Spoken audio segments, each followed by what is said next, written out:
Sveiki bičiuliai, aš esu Renatas Žvaliauskas, žvalus pirtininkas, parodysiu kaip paruošti vantas. Noriu parodyti kaip greitai, puikiai, kad jos laikytų ilgai.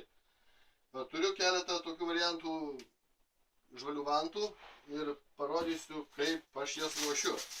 Ir man jos pasiteisina.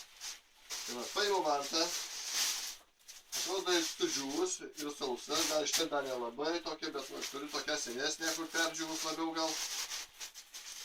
Maišelį, pabuvus sausai kažkur tai, lapai kaip ir byrava jos, jeigu patrupinus.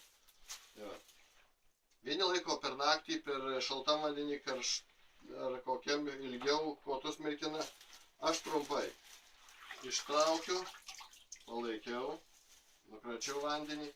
Jau aš beveik galiu vanoti su ja. Jeigu jinai dar truputį per sausa, šią dedu į maišelį atgal, užrišu, padedu pirtį ant gulto ir jinai šyla.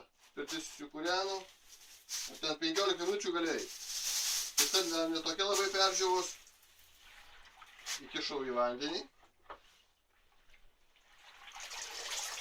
Vanduo nėra karštas, tai kokie 70, matot, ranką laikau už vandenį. Tai nėra karštas. Ir vanta kaip jau ir paruošta. Jau aš su ja galėtum pirti. Nebijokit mirkyti vantos karštam vandenį.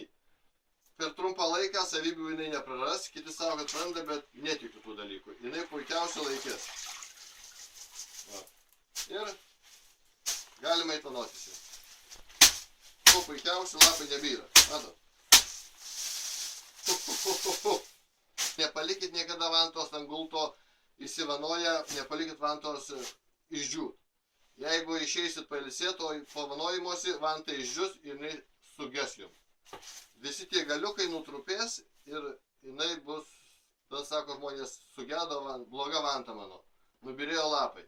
Tai jeigu palieka žmogus pirtį ant gulto aukštai, perdžiuvo jinai ir viršūnėlės visos nubyra. Ja sunku tada atgaivyti. Tai va tiek. Laikykit drėgniau, žemiau padėkit ant gulto ir jinai neperdžius, išneškit po vanojimo, praplaukit ir vėl galėsit naudotis. Tai tik trumpai. Gero, su žvaliomis vantomis.